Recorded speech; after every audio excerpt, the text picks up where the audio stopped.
Many of us grew up believing that struggle was just a part of being Black in America.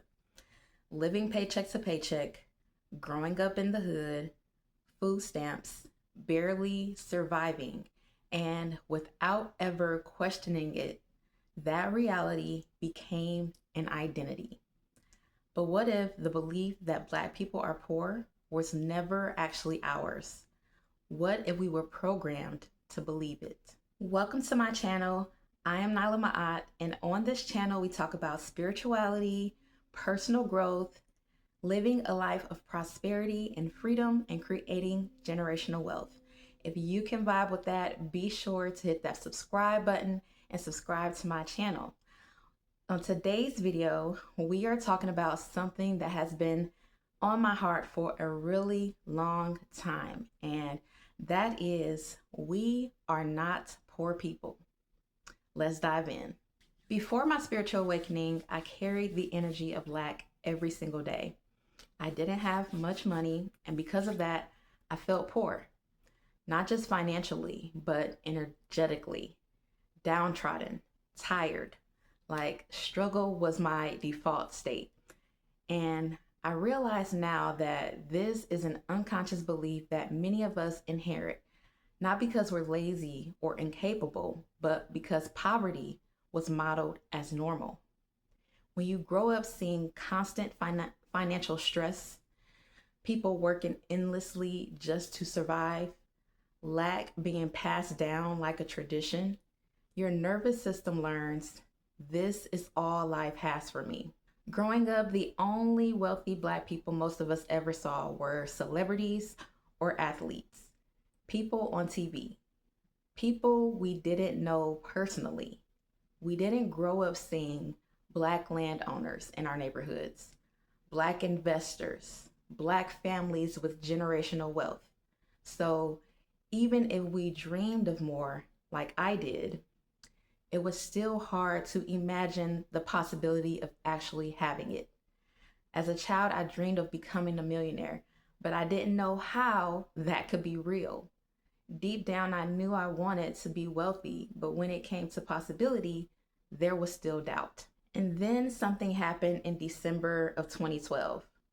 At the time, I still felt poor. I was still carrying lack as my identity. I was living with my mom, and back then we used to always butt heads. But one day she came into my room to speak to me, and something was different about her.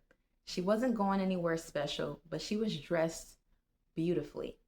She had on jewelry, she smelled good, her posture was different. She carried herself like a woman of great stature, like a woman of prosperity. And the thing is, that wasn't her usual energy. She was usually dressed down and casual, just in chill mode. But that day, she had on her drip.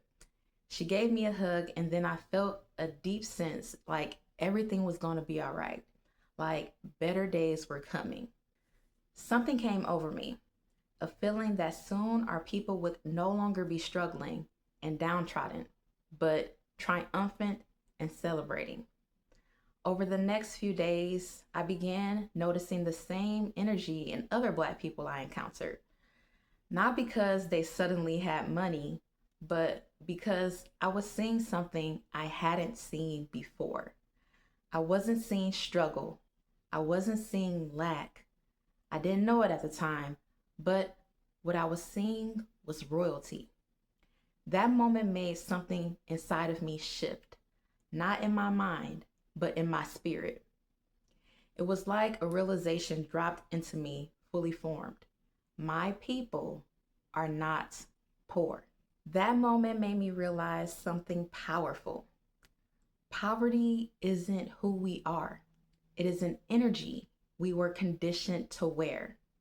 Our origin is Africa, the motherland, the birthplace of humanity. Advanced civilizations, kings and queens, builders, astronomers. Struggle is not ancestral to us. It is imposed, and it's systemic, it's strategic. And once you see that, you can't unsee it. Melanin itself is one of the most powerful substances on earth. It protects, It regenerates, it conducts energy. So, symbolically speaking, what's within us was never cheap. What we carry has always had value. The belief that Black people are poor is learned, it's programmed, and it can be unlearned. Once that belief begins to dissolve, receiving feels safer, wealth feels possible, abundance no longer feels out of reach because we don't attract what we want. We attract what we believe we are worthy of. And if you feel this truth stirring something in you, if you're realizing that the issue was never your potential, but the beliefs that you were carrying, I created my Worthy of Wealth course to support this exact shift. It's not about hustle. It's not about grinding harder. It's about gently reprogramming the beliefs that tell your body it's unsafe to receive. If you feel called, I'll leave the link in the description. Take your time, trust your intuition. So I invite you to ask yourself, what beliefs about money did I inherit and which ones am I ready to release? Because we were never meant to struggle. If this resonated with you, like this video, subscribe, and comment below. I was never meant to struggle. Thank you so much for watching, and I will see you in the next video. Peace, love, and bye-bye. Talk to you soon. All my queens in the building, let your crown fly. Melanated and in power, watch it gotta slide. All my queens in the building, let your crown fly. Third eye open, way I chosen, I share when I rise. All my queens in the building, let your crown fly. TBE, we a movement, crown, hold it high. All my queens in the building, let your crown fly. Look in the mirror, lay yourself, girl, I vibe high. I